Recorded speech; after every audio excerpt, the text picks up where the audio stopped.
standards will carry out inspection. When that consignment is getting to the Kenyan side, then Kenya Bureau of Standards also does the same.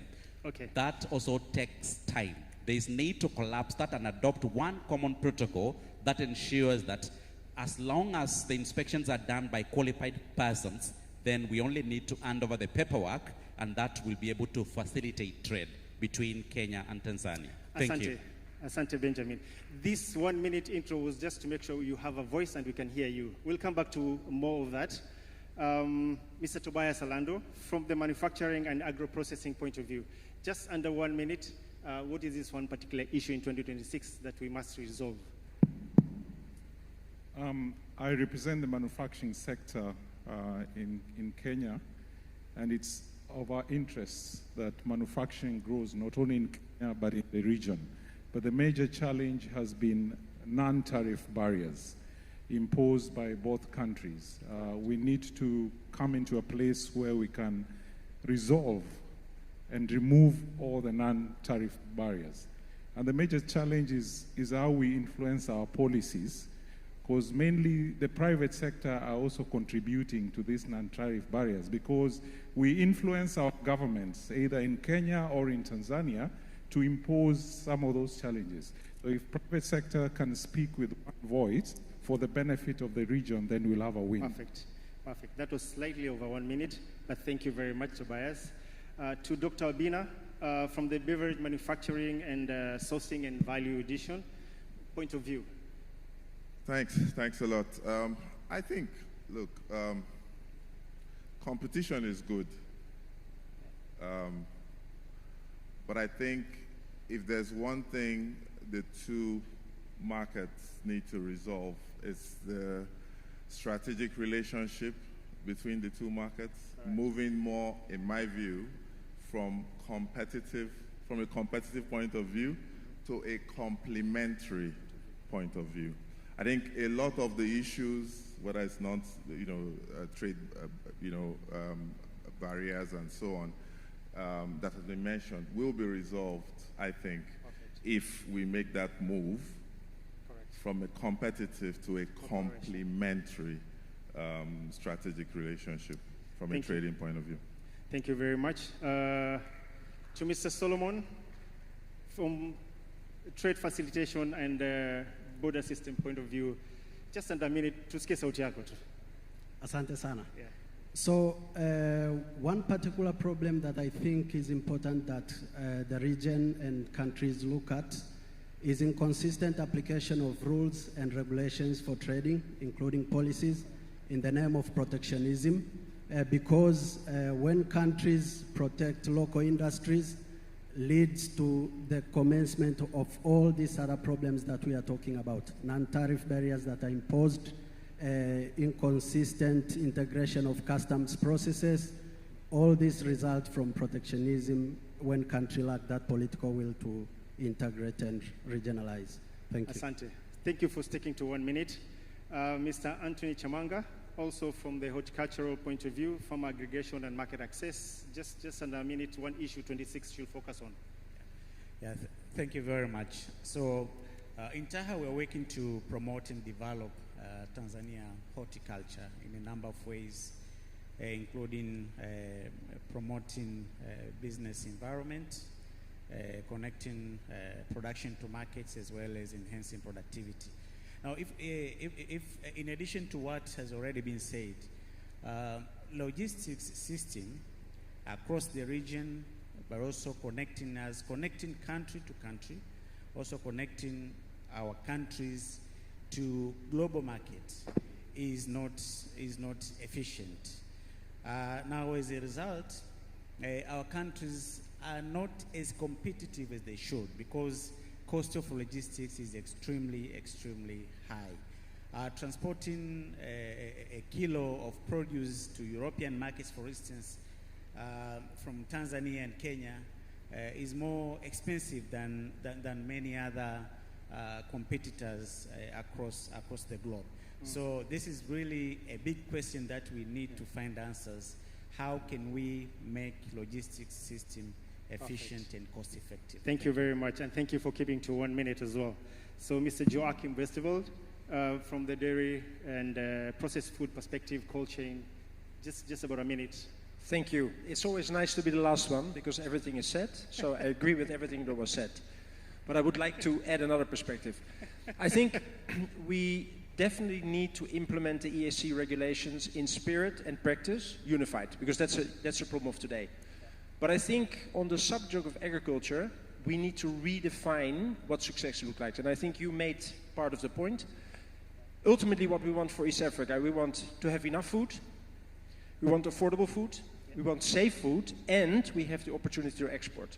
But I believe that we can only achieve that if we start thinking in complementary ways rather than competitors. If we look at the seed we have available, the water we have available, and agriculture efficiency in the last 20 years has actually declined in East Africa, which is weird. We should be exporters, but we're ultimately net importers. So I think it's also not only applying the rules that we have today, but it's reframing what agriculture is for the East African community.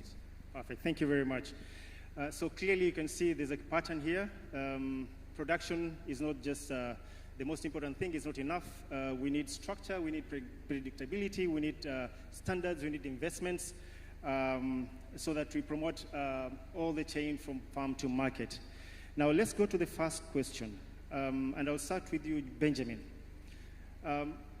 Because of Agricultural Food Authority is directly linked to agricultural regulation and coordination and focusing on structured movement of commodities. How do we build a structured Tanzania-Kenya agricultural value chain partnership that works consistently for farmers, buyers, processors, and consumers, all the actors in the value chain? Thank you. There are a number of things that we can be able to do. The speakers that have talked earlier today have enumerated quite well that Kenya and Tanzania are just neighbors. But when it comes to trade, that is when now we trigger in our emotions that evokes things that are not supposed to be done to be. And I want to say that the cross-border trade, particularly between Kenya and Tanzania, is facilitated by the smallholder farmers. Those that are growing crops along the border or those that are growing in the interior parts of the two countries, but they exchange their commodities at the border. At the border, the customs will be there trying to look at the value of the commodity so that they can be able to charge. Nevertheless, a few of things that have never been considered at that point in time is the quality elements. And here we are speaking to food safety, because as a region, we should be able to ensure that the food that East Africans consume is safe, irregardless, because you grow it in one part of the country, you sell it to another part of the country, and if we are not careful, then in essence, the production is going to hurt ourselves. Let us not paint the picture of what we do when we are doing exports, especially for the EU, the US, and other parts of the world. We follow very stringent requirements, including taking notes of when a particular pesticide has been applied, whether we are following the recommended PHI, whether the people that are doing the harvesting are doing it right, but who takes care of the domestic consumption. Domestic here is valued to mean what is being exchanged across the ESC. Nobody cares. So we take very good quality out there, but we are left to feast on the poor quality. That is something that we need to have a change, and we need very structured dialogues supported by the East African community, because they are very clearly entrenched the regulations that we need to follow. It only takes our governments to commit themselves into doing what is right. And I'm sure, even as the presidents will be speaking here, they'll be alive to the fact that there is something that needs to be done, and we only need to support what they'll be able to agree to, because some of these things are things that we can be able to do. I think we need very structured way of doing business and support the smallholder farmers, the smallholder traders, be able to move with minimum ease their goods from one part of the country to the other. Thank you.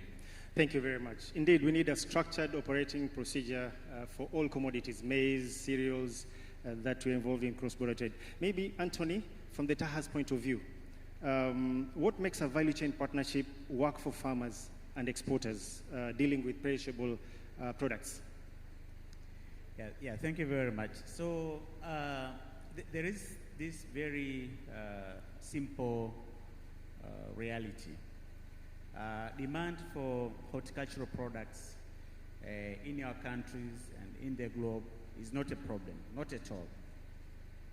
The problem is partnership and coordination. Why am I saying that? When you look at what we need, food, vegetable and fruits requirements for Kenya and Tanzania, currently it's around 18 million tons a year. If we are to meet WHO and FAO recommendations. And that figure will rise to 20 million tons in 2030 when we have around 150 million people and close to 40 million tons in 2050. So demand is not a problem. Now, partnerships has been crucial in the transformation of Tanzania horticulture. And there is, I have to acknowledge history actually. Kenya has played a foundational role in the transformation and the commercialization of Tanzania horticulture. It is through the partnerships that we implemented with Kenyan companies that we were able to transform some of the value chains in Tanzania. They brought us technologies, they brought us market and knowledge as well. So in the horticultural industry in Tanzania, the value chain actors are working in a symbiotic environment that off-takers, for them to be able to get produce and meet their orders, either globally or regionally or domestically, they are to work with the outgrowers. And the outgrowers are given the right knowledge and also they are getting the market. So there is no one who can survive without the other. And going forward, we really need to enhance the partnership because the demand is so huge. Now, and for us to be able to meet that demand globally, the countries import over $400 billion value of horticultural products. So we need to integrate the value chains. We need to integrate our partnerships for us to be able to produce and supply to these markets. Thank you. Correct. So for the corridor to work, we need structured commercial systems. Sometimes just verbal commitments don't help much. So we'll move from structure to investments. And here we'll come to you, Tobias, because of the fact that you represent manufacturers who turn agricultural raw materials into valuable value-added products. What investment frameworks would unlock agribusiness and agro-processing investments between Kenya and Tanzania, especially in storage, processing, warehousing, logistics, cold chain? First, I'll say that any investment done, be it in Kenya or Tanzania, they are looking at the larger market.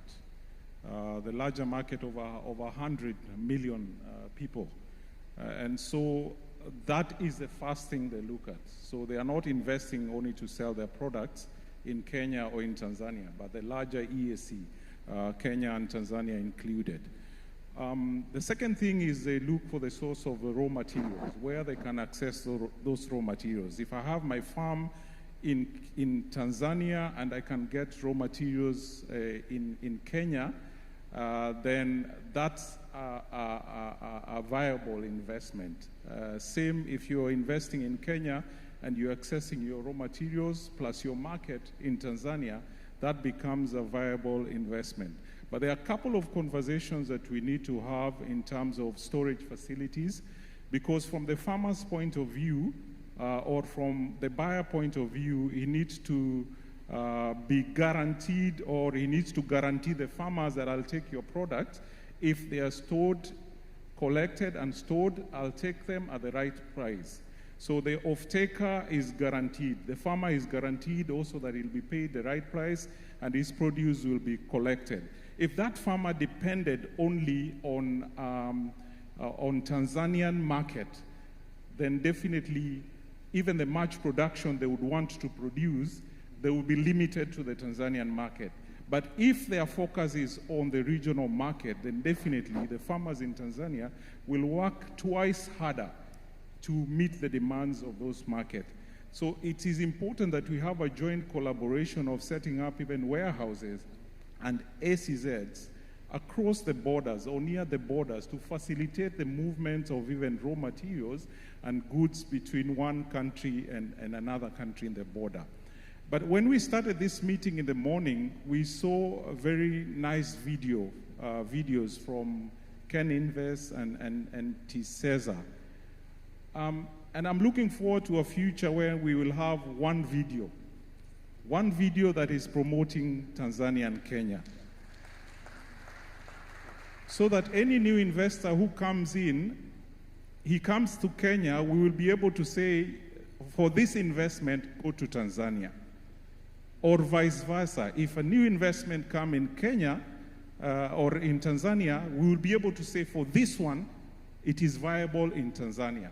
That is the future that we want, for us to promote the viability of the opportunities we have in this region and to be complementary.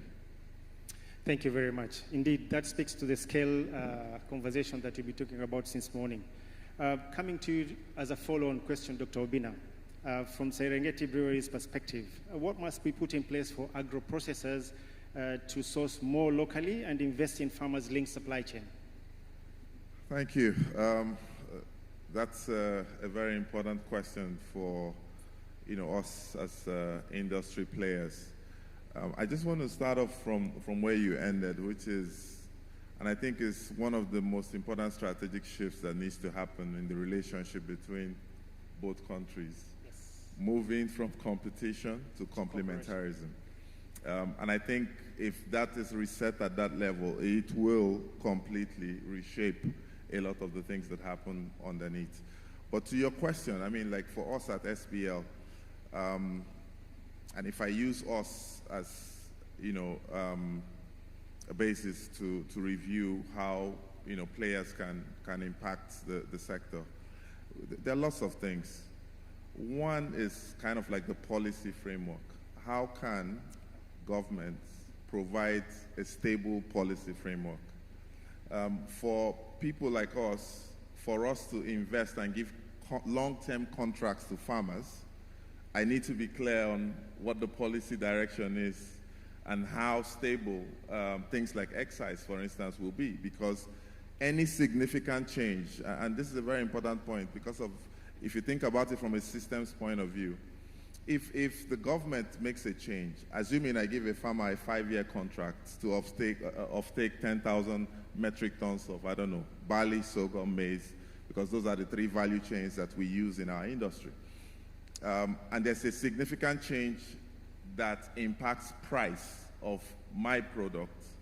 What then happens is that my volumes go down. When my volumes goes down, the government can't collect enough taxes from an excise point of view, so the government loses money, and our estimates suggest, there's a piece of work that was done recently that suggests that Tanzania, for example, loses about 1 trillion Tanzanian shillings due to illicit alcohol that is untaxed. So my volumes goes down, government loses revenue.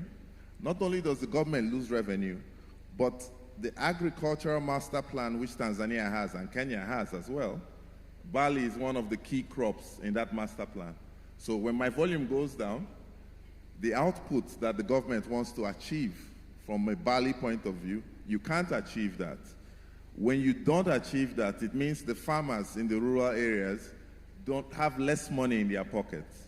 When they have less money, rural development and rural economies suffer.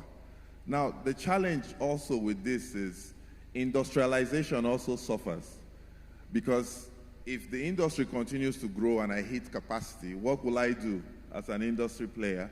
I will invest in additional capacity, which further industrializes the country.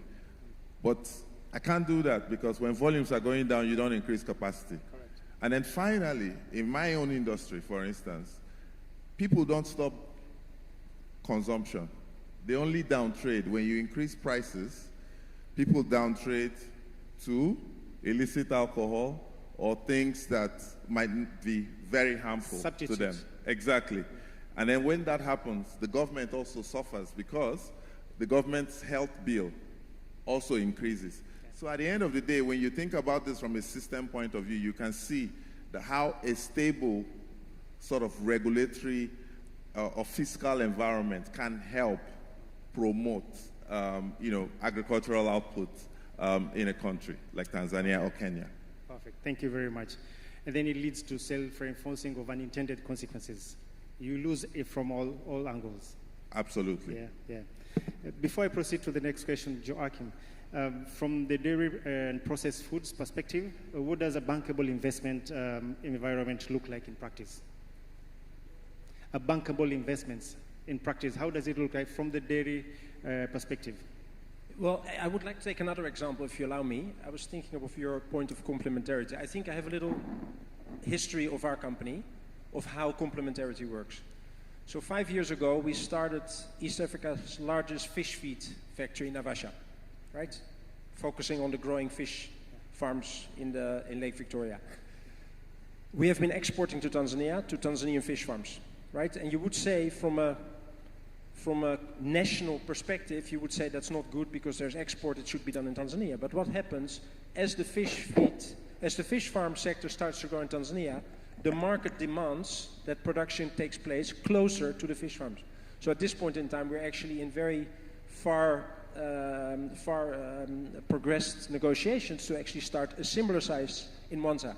So I think it shows we tend to think we need to protect. But what you see in practice, business, we are rational. We say, and the market demands certain things to be produced here, certain things to be produced there, and then investment will follow. No regulation, nobody told us to do it. The market simply demands it, and then you do it. Thank you very much. So clearly there's so many factors beyond capital to drive investment. So we'll go to the next question. And my next question is to Dr. Obina. And here from the Serengeti point of view, Serengeti sits between farmers, input suppliers, logistics providers, distributors, and consumers. So from your perspective, how can Tanzania and Kenya turn agricultural raw materials into higher value products instead of only moving raw commodities from across border? Yeah, thanks. I think one of the first things is probably how can we reward value addition? Because private sector, it makes no sense for me to import raw materials from somewhere else, maybe Europe or wherever, if I can source from Tanzania. If the policy framework in the market allows me to do that, if the government provides the safety nets that allows me to do that, then I will do it. One of the things we've done, for instance, at Serengeti, to just kind of harness this is a program we call Shamba Nimali. Incidentally, last week I spent a day with barley farmers in a beautiful part of Tanzania called Ngare, Nairobi. It's in the Siha district in West Kilimanjaro, where they farm quite a lot of barley there. Engaging the farmers, there's 4 things that most of them spoke about, and I can just break it down into, the first one really is around contractual, long-term contracts that allows them to plan. That I can fix as a private sector player in the market. Because if the government, and the one thing the government of Tanzania has done, which is quite commendable, is the 3-year predictability with excise that allows us to plan. And therefore, we can give long-term contracts to farmers. The second piece that the guy spoke about, which, for a private sector person might not be so easy to fix, is really things around the inputs that goes into, farming. And basically, they are looking for support systems that allows them to source all their farming inputs, at, prearranged, rates, either through things like working capital injection that the financial institutions can drive. The third thing that they spoke about was really post-harvest losses and how something as simple as a combined harvester in Ngare, Nairobi can actually improve, their output, because these guys are losing 15 to 20% of their yield. The final piece that they spoke about was around land, access to land, because how do you drive sustainable farming and output if people don't have access to, the land that they need to do this? And the way we've addressed this is through a program we've called Shamba Nimali, which is basically a program we've put in place to ensure that we are bringing the partnerships that will enable the farmers to thrive, whether it's financial institutions or people who make inputs that allow the farmers to go on and do their work. We are also bringing in things like digitization that allows, in the future we'll have the capability to look at climatic conditions, weather forecasts, and be able to even share, ahead of time with the farmers the right time to plant and the right time to harvest to maximize their yield. And all of these things we feel are kind of interventions that the private sector can have in the agricultural space to improve yield in the local environments where they operate. 100%. Thank you very much. You're very elaborate there. Maybe I will want to borrow experiences from horticulture. Anthony, please give us an idea of how aggregation and quality control works together with linking farmers to high-value buyers. Yeah, thank you very much. So aggregation has been a very important component in facilitating access to markets. And that is when you would see big, medium, and small players playing the same role, and each one of them benefit. So what happens in the horticultural industry is that we have those off-takers, be it domestic, regional, or international. They have market orders from all over the world. And then for them to be able to service those orders, then they must engage out to growers who benefit directly from those engagements. Now, for us to be able to enhance aggregation in Tanzania and market access and technology transfer, we have come up with a practical solution, a platform that will bring solutions from all over the world to Tanzania. Many of us might have heard 2 weeks ago, our Prime Minister, Honorable Mwigulu Nchemba, launched registration of Hortilogistica Africa. Now, Hortilogistica Africa is about bringing Africa and the world to Africa. We are used when in search of market access opportunities. We used to go to Europe, we go to America, we go to Asia. But with this platform, all these continents will come to Africa to search for products, but also our African counterparts, they will also show us what they can sell to other African countries and what we can sell to them. So this event is taking place from 4th to 6th November 2026. And let me take this opportunity to call upon all those stakeholders to take advantage of this opportunity so that we can be able to connect it to the world and enhance market access, enhance technology adoption, and in the end, those benefits will translate to our economies. Thank you. Thank you very much. So clearly, value addition will only grow if there's both predictable movement of goods and also production. It has to be predictable. It's not just on policies and regulations. All right, that brings us to the next business area of business concern, which is the non-tariff barriers and standards. And I'll come to you, Solomon. from Trademark Africa point of view that works very closely on trade facilitation and borders and systems. So before the 30th June 2026 pronouncement that was provided by the heads of summit, how should agricultural non-tariff barriers be managed commercially so that we protect consumers from stopping legitimate trade? Yes, that's a nice question. And if there's anything that has come up very clearly in these discussions, is the issue of non-tariff barriers. And that doesn't come as a surprise. That's because of the heavy toll that non-tariff barriers have on the economies.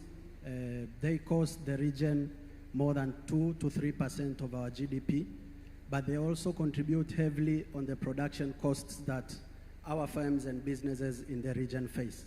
More than 30% of production costs and trading costs come from non-tariff barriers.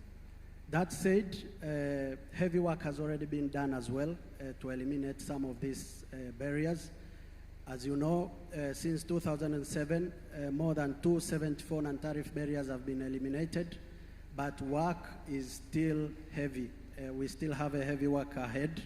That has been done through multiple approaches, and allow me to touch on a few approaches which will also stand and remain very valid even as we gear towards the 30th June deadline for elimination of outstanding non-tariff barriers.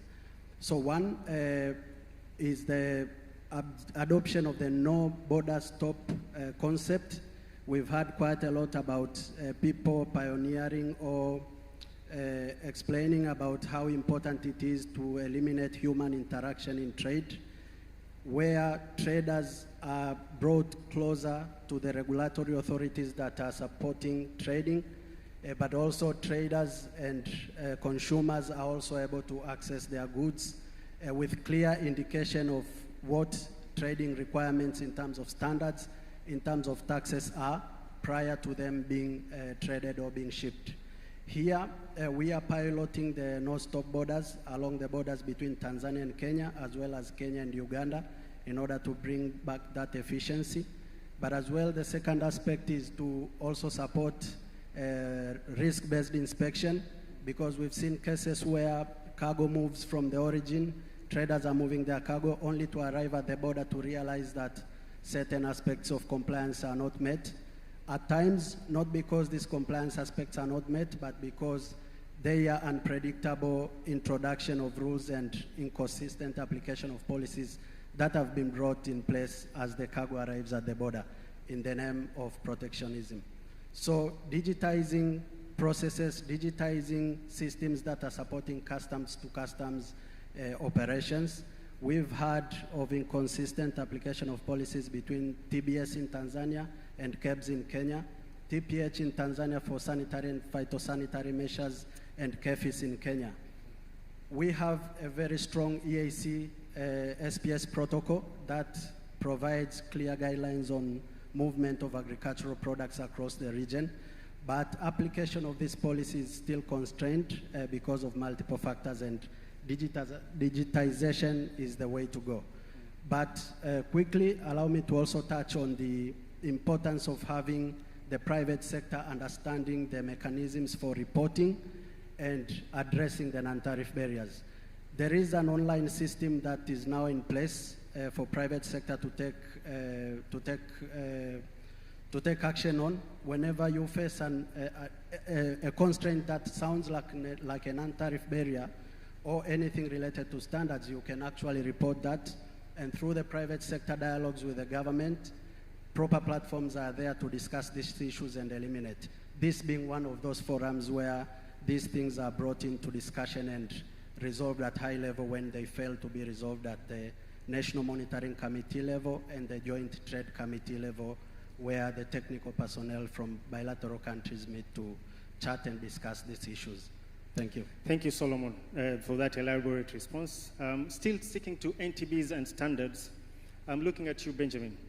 How can regulators use risk-based controls, an aspect that Solomon alluded to, while still protecting food safety and national food security? so that it doesn't become an NTB for movement of goods? Quite an important question, and we will all need to understand that sometimes the technical barriers to trade are brought by people that sit at the borders, persons that are supposed to do their work, but for one reason or another, they feel they need to have an introduction that probably may not necessarily be lack of compliance. Having said that, then digitization, adoption of a technology is the way to go. Number two, stakeholder sensitization, and this involves those that are doing the cross-border trade to be aware of what it is that is required and the use of the digital platforms to be able to probably launch the documentation, because some of the non-technical barriers and lack of compliance is only related to probably some paperwork that may not have been presented or may not have been approved, and that is something that needs to be done. But above all, we also need to look at trade using the bigger picture. And here, I mean, quality takes precedence. Food saved takes center stage, because we are just in a global village where we're producing food from one part of the country and distributing it to the other. But at the borders, then, what it is that we need to do, because sometimes even the schemes that we use to either reject or accept food materials are more of an arbitrary.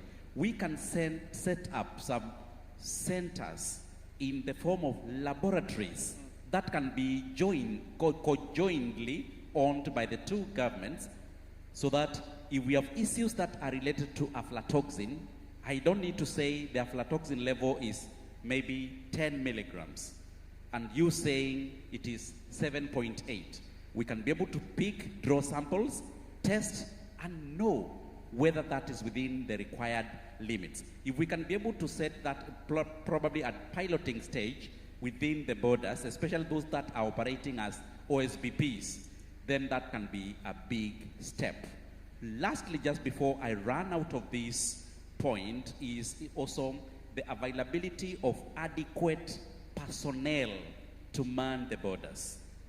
At the borders, technically, the OSBPs are supposed to run for 24 hours in a day. A number of times you'd walk there probably and find, because of lack of adequate staffing, both on Kenyan side and the Tanzanian side, then you have to wait until somebody goes for lunch, comes back, clears your consignment, and when football is happening, when Arsenal is playing, then, and it is in the afternoon, believe you me, those offices will not be manned, and moving consignments at such a time becomes a critical issue. So I think deliberately, we can take quick actions to solve this. And above all, the adoption of the standards that have already been laid out.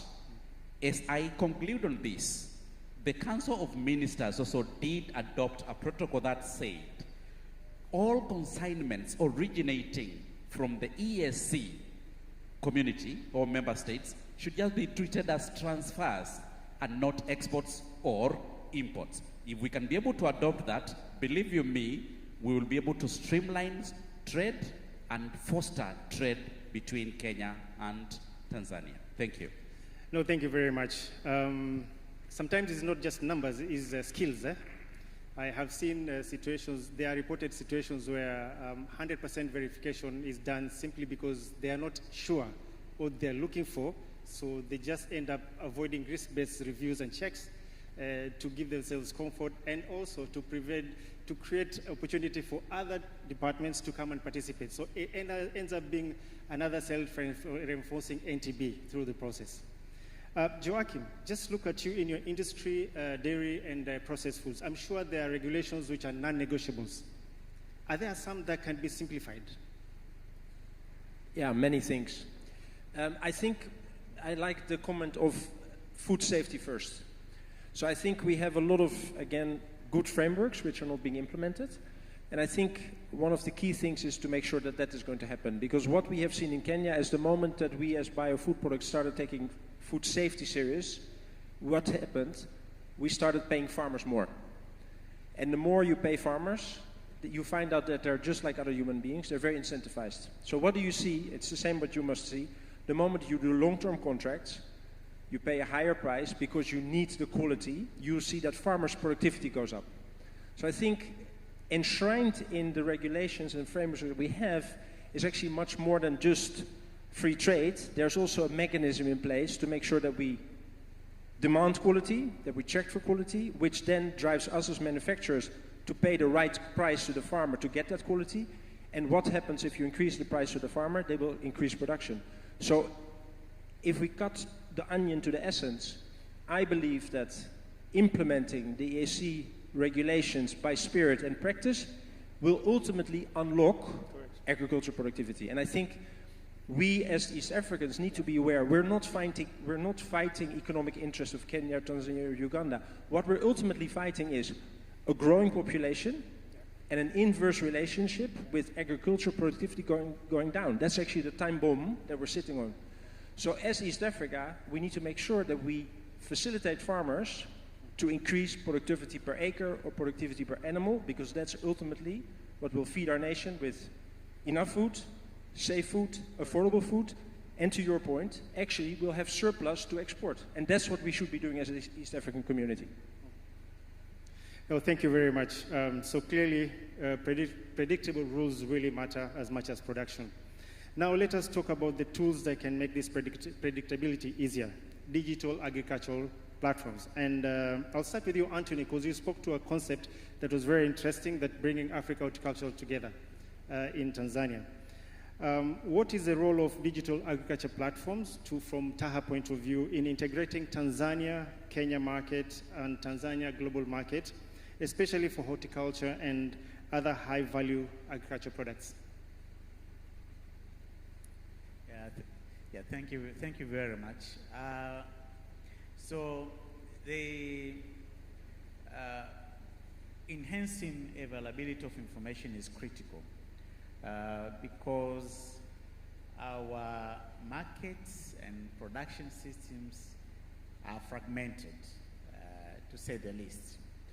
So we really need to generate and exchange the right information. So in TAHA, we have addressed to some extent the issue of market information. We are having our information system that, among other things, we collect market data in Tanzania. In Tanzania, we are at around 25 markets, but also in Kenya, and especially Mombasa and Nairobi. So why is it important? It is important because, exchanging information, because I'll give you practical cases. There are some periods of the year when Kenya is importing potatoes and tomatoes from Tanzania. There are some products like oranges, pineapple, etc. It's only Kenya that is importing from us. But there are some other periods of the year that Tanzania is importing the same products from Kenya.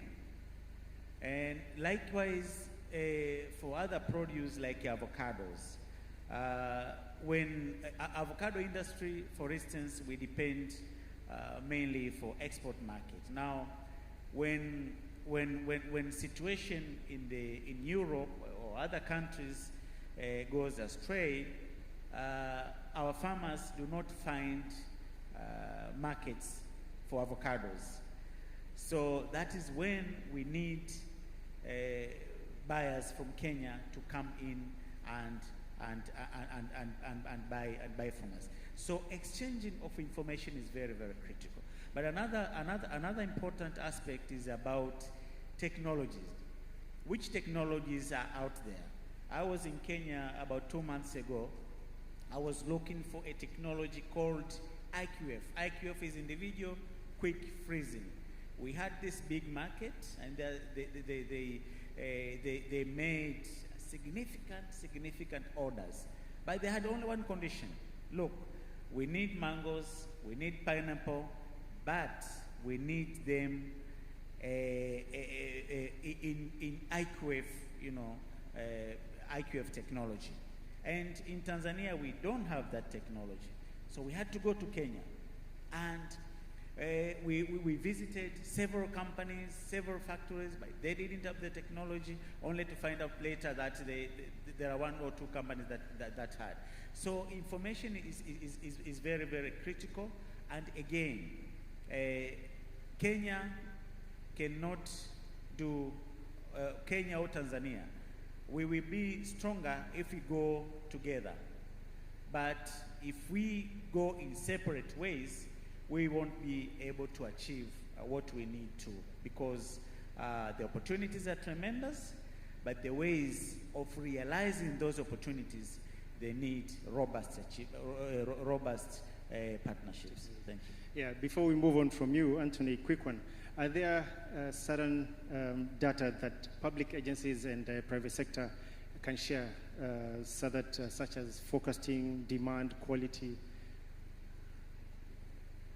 Yes, sorry, say it again. Is there, maybe I should start with, is there sharing of data between private sector and public sector on very important parameters such as forecasting that can improve the things that you've just talked about? Yes. Data sharing is something that I must admit we need to improve. So what we have done in East Africa, we have established a data sharing platform. It is called, it's actually called Horticulture Council of Eastern Africa, OSEA. Now, through OSEA, among things that we do is sharing data and information, including opportunities, but also practical solutions towards addressing some of critical challenges that we have. Thank you. Maybe I should come to you, Benjamin, on the same aspect. What crop, stock, or demand data should public agencies share with private sector to make commodity trading more predictable? Data has remained at the center stage of the transformation of trade. Without data, it's always quite difficult and impossible to be able to focus what it is that countries need to sell. But this repository of this data has always been quite fragmented. Different institutions within governments keep different sets of data that doesn't speak to each other. You go probably to the Ministry of Agriculture, they'll give you their own set of data. If the same is extrapolated with the revenue authorities, either Tanzania Revenue Authority or the Kenyan Revenue Authority, you'll also get a different data set. The question is, which of the two data is accurate? Which can be used for either planning purposes? It becomes quite difficult. And to be able to achieve that, then we need to align our priorities right in setting up data that speaks to each other. I am sure probably even the experts in this space, when we ask a simple question like, what is the tree population of avocado in Tanzania? Probably that answer may not be there. For the same case in Kenya, it may not be there. But we can be able to employ digital technologies, the drone technologies with near military precision to get accurate data. This data then, once it's put in a set, it can be quite helpful in transforming the way we do our businesses.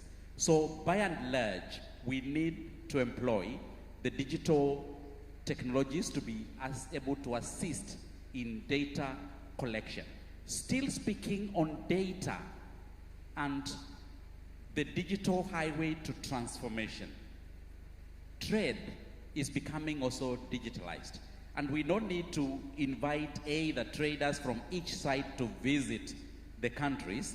If we have a digital platform, we can be able to know on the southern side of Tanzania, around Mbeya and other areas, we have product X. So a trader from wherever they are, whether they're coming from Kenya or within Tanzania itself, can easily be able to get this. But if we don't have data that speaks to itself, even planning for government becomes quite difficult, because we are only going to deal with proportions that it is likely to be like this. For transformation of this, and when you go to developed economies, you'll find they are very accurate data. Ask anyone in the Netherlands the number of dairy animals, and you'll be given a definite figure. Not we are about, it is like, no. A very specific. And you see, if the milk of these particular animals is known, then it's quite easy to know how much is the production per season for these particular animals. That is the kind of digitalization that we need to bring into our countries to be able to transform the way we do business. Oh, thank you very much. Thank you very much. That was very rich. Still on digital information, Dr. Obino, allow me to triangulate with the industry.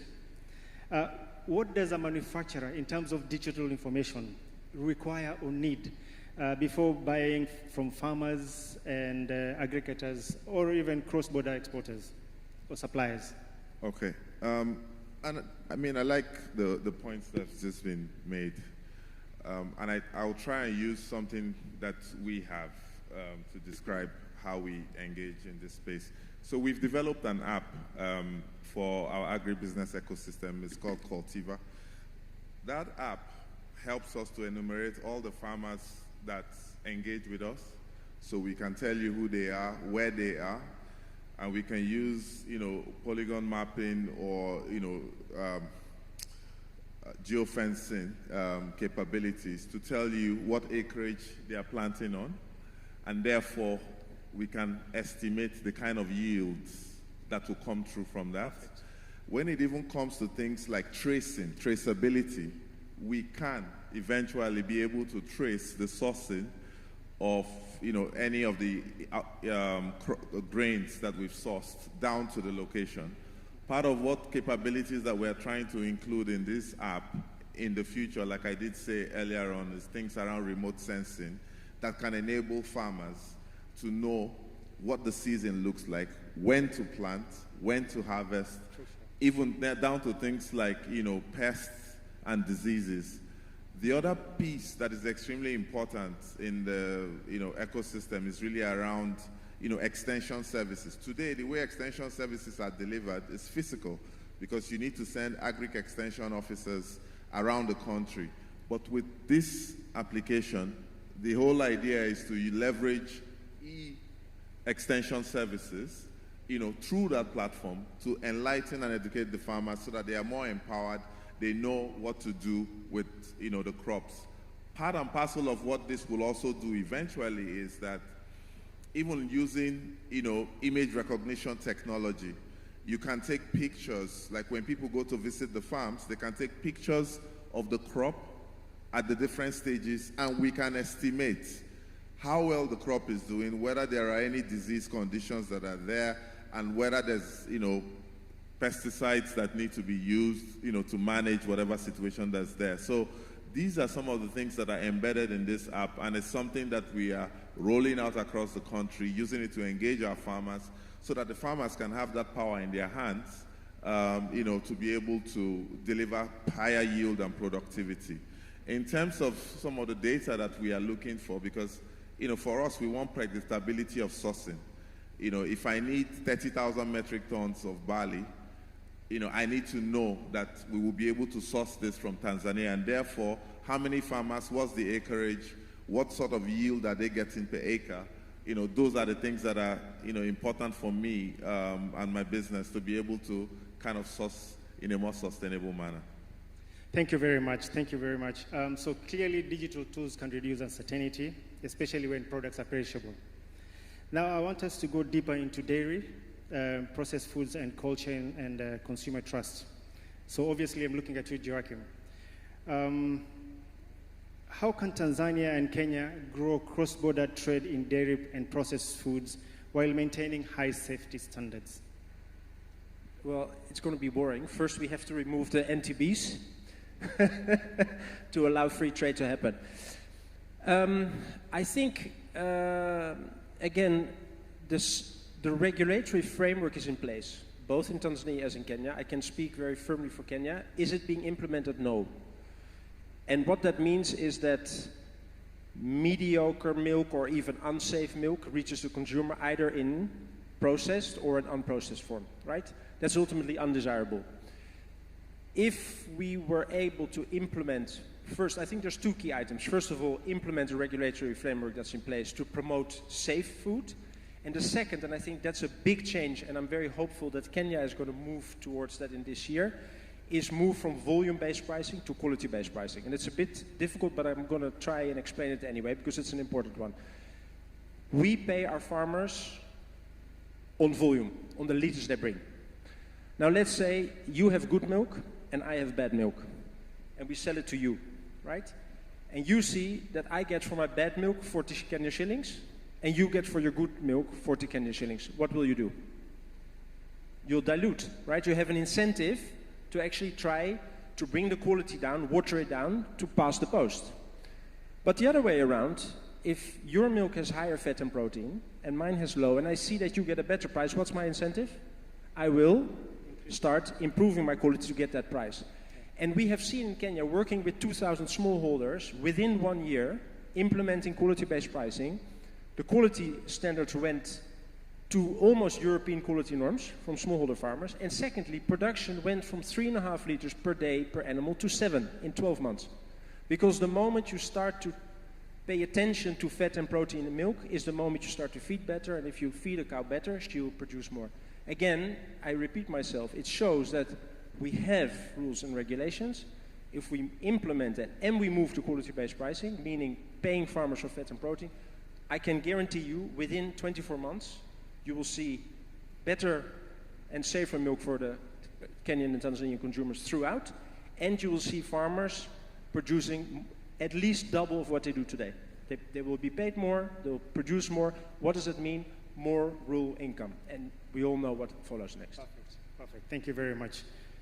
Tobias, how can manufacturers help harmonize standards and build value-added regional brands for larger markets, not just Kenya and Tanzania? Your pet subject, Africa Continental Free Trade Area. How do manufacturers support that area? So the first thing the manufacturers need to do is, from the private sector angle, speak to one another. So the private sector, the manufacturing private sector in Kenya and manufacturing private sector in Tanzania needs to speak together and harmonize different positions. So by the time that they go to government, there will be aligned positions. So it becomes easy to influence positions for the region.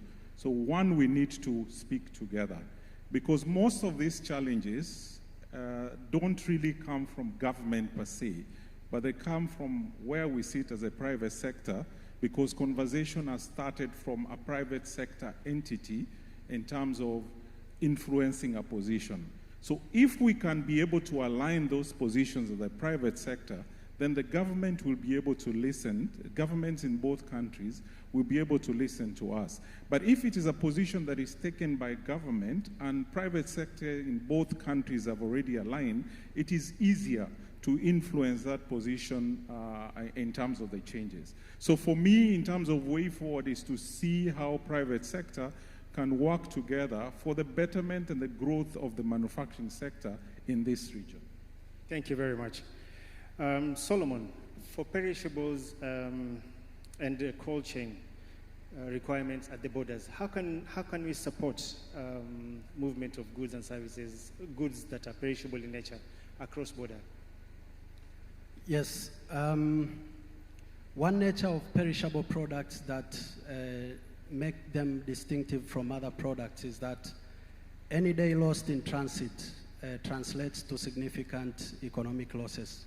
We have the likes of avocados that have between 3 to 7 weeks of time in transit before they are considered to be spoiled. So the current measures that are in place along our corridors and our handling stations for perishable products are not as much friendly. Most of the avocados that are coming and other perishable products, the fruits and cut flowers that are coming from Tanzania to the rest of the regions go through Mombasa port because of lack of reefer containers at the port, because of lack of proper logistics and handling along our corridors. The trucks that are moving along our corridors are stopping more than 10 to 15 times for no particular or no strong reason, making the horticulture products that are moving there less competitive compared to when they are shipped and moved or taken through Mombasa. That's an opportunity for our port in Dar es Salaam. That's an opportunity for our airports to be equipped with strong infrastructure and be ready for handling horticulture, which is a very strategic sector in Tanzania. But another area that we need to look at is why is the private sector not heavily investing in these handling facilities and this handling infrastructure in Tanzania? It's because, again, of what has been said many times, uncertain and inconsistent policy that are supporting the public-private partnerships, PPPs, in Tanzania. We need to be very proactive. We need to be very predictable in welcoming investor from private sector in this space, because the government alone cannot be able to cater for the needs that the private sector and the sector need. The rules need to be consistent. Tax application need to be in line with what the private sector in the space needs. We need to digitize our processes, especially, again, removing and eliminate all the possible interactions between the traders and the government and regulatory agencies that are involved in the space. Lastly, we need to also consider the issue of moving away from air to sea freight. And in moving from air to sea freight to comply with all the required international standards, we need to make our ports very, very ready. Infrastructure is already in place, the standard gauge railways, but the port is not ready to handle these perishable products. There's massive investment that is needed there. Thank you very much. Thank you very much. John, I don't know if you have any time for questions in the room. No questions in the room. We are at your mercy. No, unless someone has a very burning, so burning, such that they will hang themselves if they don't get to ask that question. So, 3, 2, 1. There's one burning question, and I'll take that one only. He's volunteered first, so please send the mic to him. I want to believe there's more questions, but we've run out of time. Thank you so much. My name is Filippo Mrutu, the CEO and main director of Mrutu Agro Solutions, and I'm one of the board members at the Agricultural Council of Tanzania, representing youth. I have one question. Thank you so much for your presentations. My question is, with the Africa's food and agriculture industry projected to reach over $1 trillion by 2030, what deliberately strategies are Tanzania and Kenya putting in place to ensure that youth and SMEs are not just participants, but key drivers of this growth, particularly through access to finance, digital innovation, and cross-border market? Thank you. Thank you. Thank you very much. Ahmed, I want to give a favor to someone seated over there. Yes. Yes, you. Exactly. To respond or a question? No, just an additional question. Okay, okay. The microphone is right there. Thank you, Ambassador. Yeah, I'm from AG Energies, and my name is Taha. That made me very confused, the whole panel, because Taha, every time you say Taha's opinion. So my question also goes to Taha. and it's a following question to the data question the moderator asked. Do you have any records on what is the percentage of the total cost, among the total cost dedicated to energy for farmers in Tanzania? And do we have another percentage on how many farmers are using renewable and green energy as well? This is all. Thank you so much. All right, thank you very much. Take us for the two questions. Maybe Benjamin, you start with the first one because it's regulatory in nature. I'll speak for the Kenyan case. Probably somebody may need to respond to the Tanzanian case, but what I captured in this question was the involvement of youth and the SMEs towards the achievement of the US trillion, 1 trillion by the year 2050. In preparation for this, the Kenyan government has done deliberate efforts in entrenching youth participation and the SMEs into the agriculture space. For the longest time, agriculture was thought to be the dirty man's job. You soil your feet, you soil your trousers, and the rest. But the emergence of the digital era has changed the whole narrative. And that is where the youth are coming in anti. The techno-savvy in developing platforms, either for markets, in developing linkages that are online for trading in the agricultural space.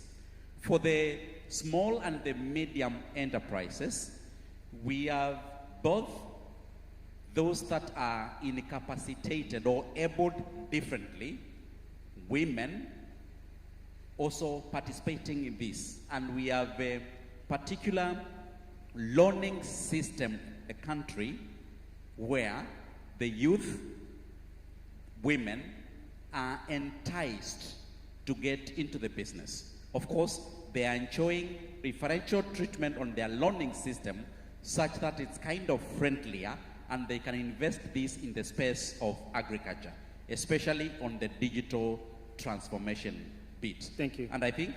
Thank yes. you. I'll stop you there if you don't mind. I think you've addressed the question. In 2 seconds, if you could, Anthony, talk about the energy mix between clean and non-renewable energy, if you have that information. Yeah, so the answer is yes. We do have technical briefs, which among other things highlights composition of costs in each category. So that is one. Secondly, about how many farmers are using renewable energy. Honestly, very few.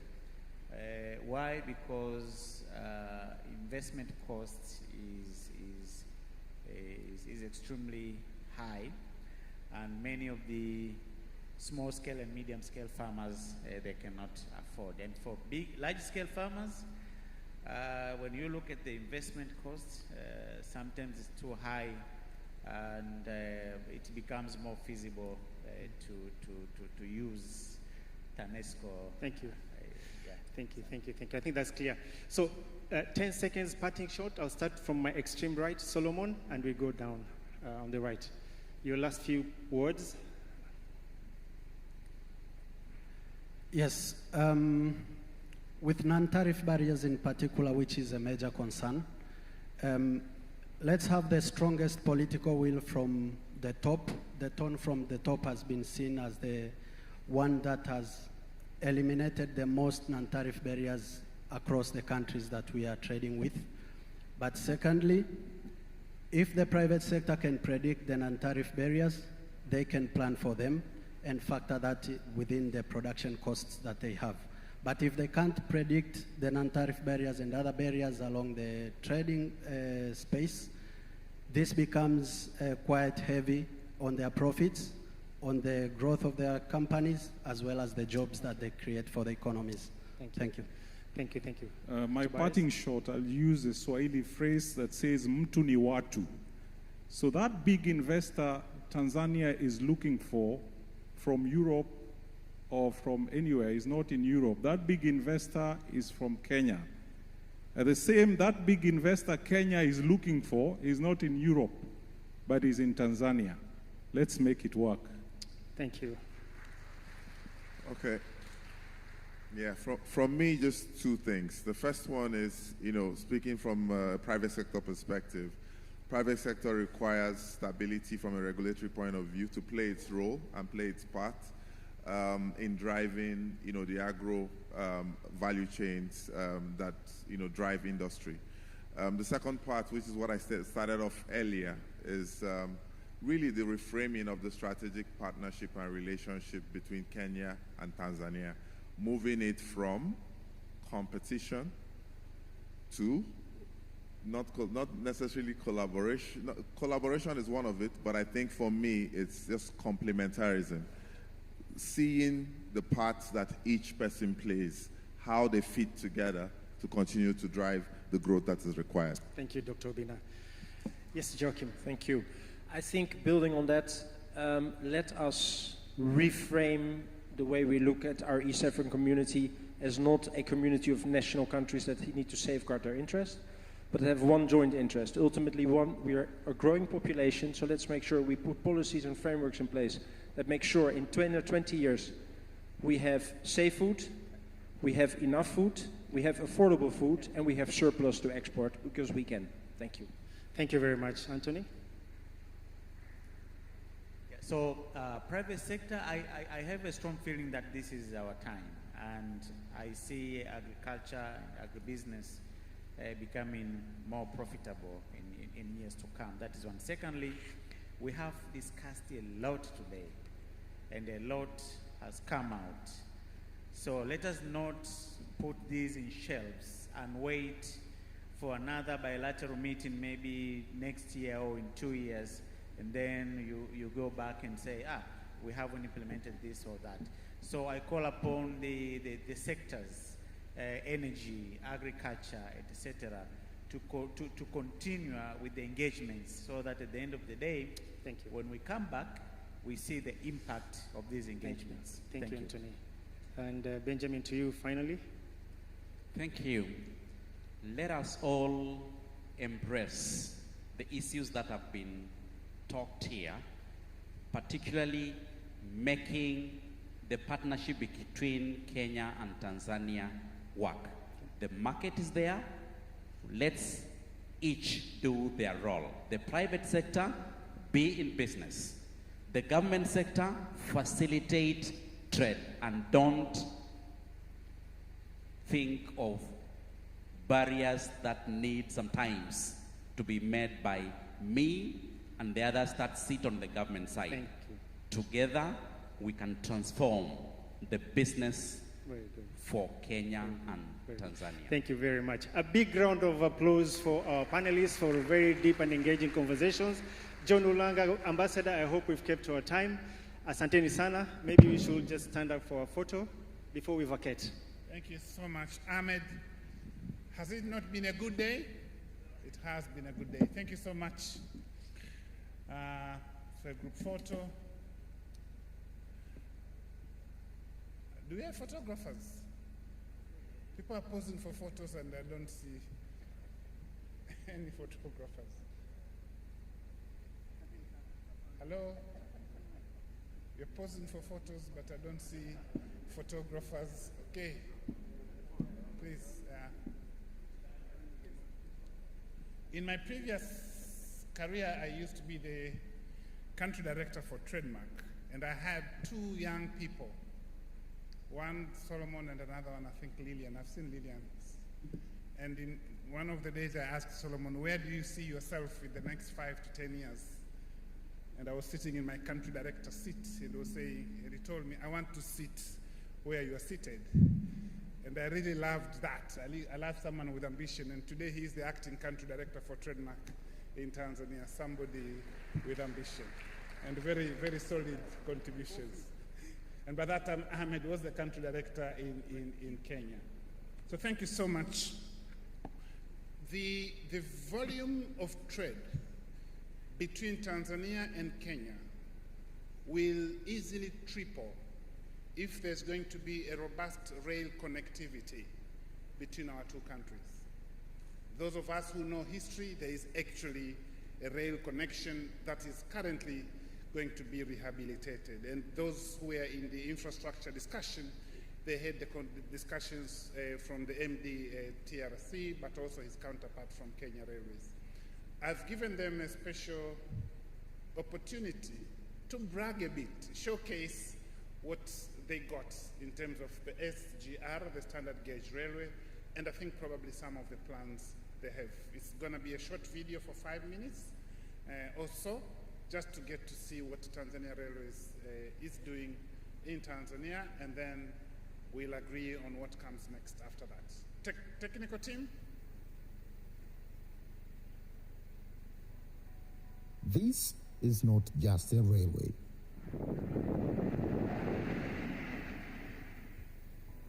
It is a bold thread stitching together past ambition and future promise.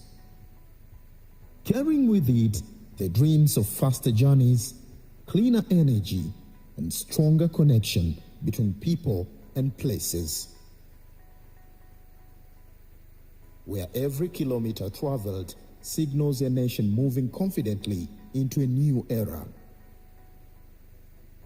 Since the commencement of operations in June 2024, Tanzania's standard gauge railway connecting Dar es Salaam to the capital city, Dodoma, has transported over 5 million passengers. That's the equivalent of more than 97,000 bus trips taken off the road. On the other hand, over 127,000 tons of cargo has been moved using railway, which would require more than 6,300 trucks to move the same load by road, and consuming over 15 million liters of diesel, generating significant carbon emissions.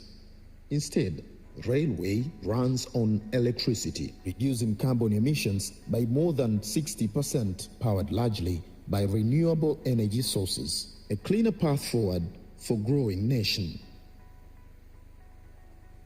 And the journey does not stop here. Tanzania is extending the standard gauge railway to Mwanza on the shores of Lake Victoria and westwards to Kigoma, with regional connectivity towards Burundi.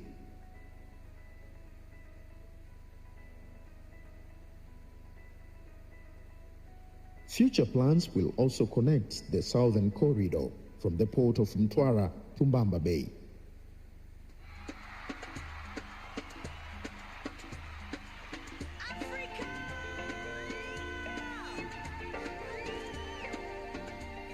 As Tanzania, Kenya, and Uganda prepare to co-host the Pamoja African Cup of Nations 2027, mobility becomes mission critical.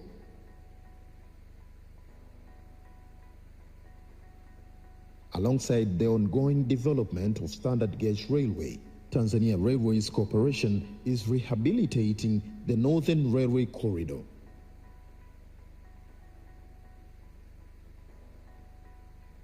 A strategic route connecting key cities in the Northern Circuit.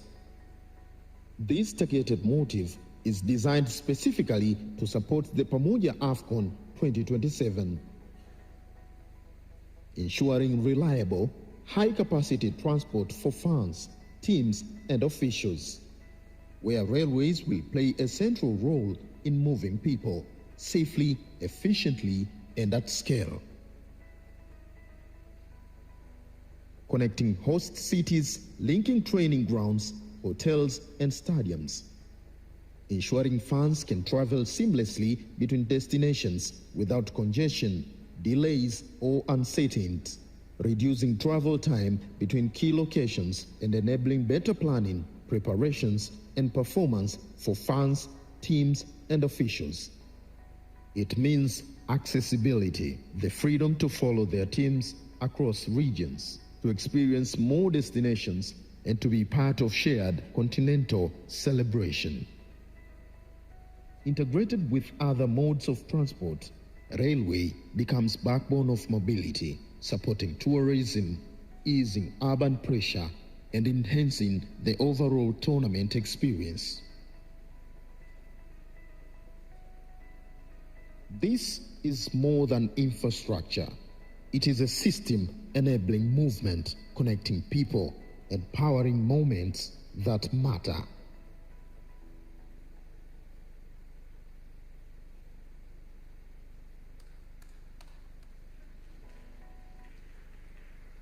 Thank you so much, Engineer Machibia, the Director General of Tanzania Railways.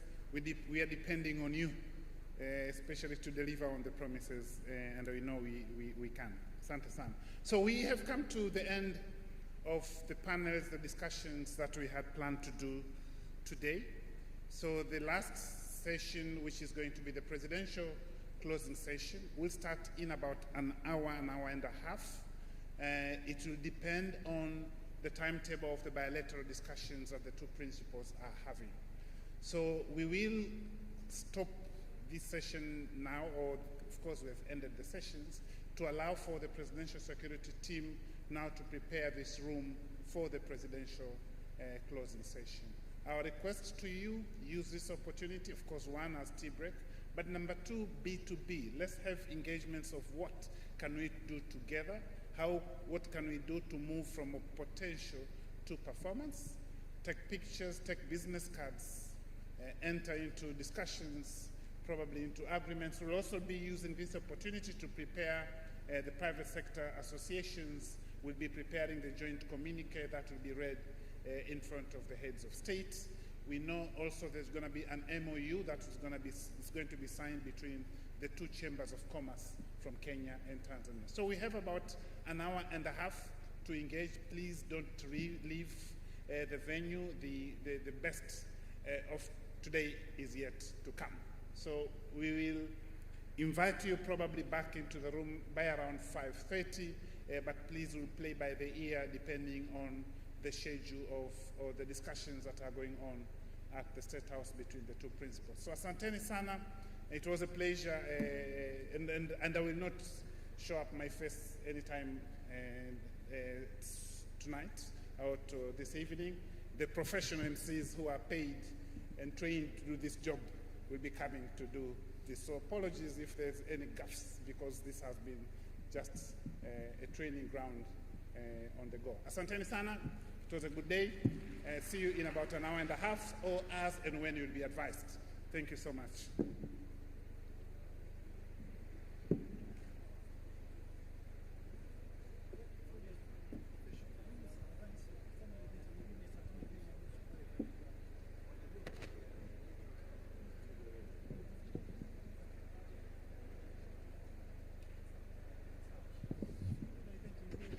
Protocols, DNG events, tukutaneni lobby. Protocol